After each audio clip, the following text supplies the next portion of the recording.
all the things a groundnut, you know. I'm particularly passionate about the groundnut because there was a period of my life when I just lived on groundnut and banana, that's all. Because it has everything you need. Just soaked groundnut, one handful, this much of groundnut soaked overnight, one banana, my entire day would go. I'm perfectly active, more active than most people will ever imagine. It has everything to sustain you.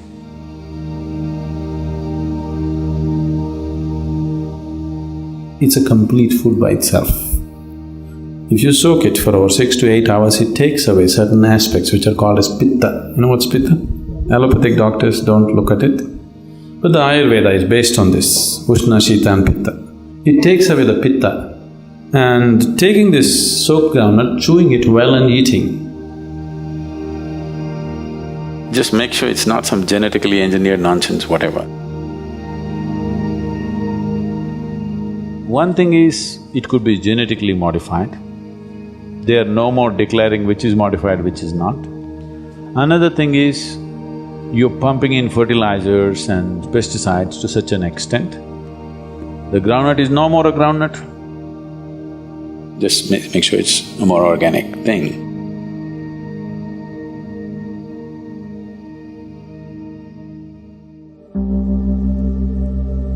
If you want breakfast, you want a recipe.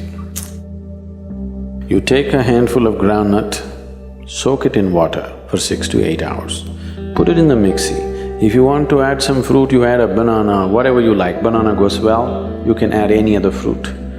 If you want, put some honey into it, 2 minutes, you have excellent breakfast ready. It takes 2 minutes to do it.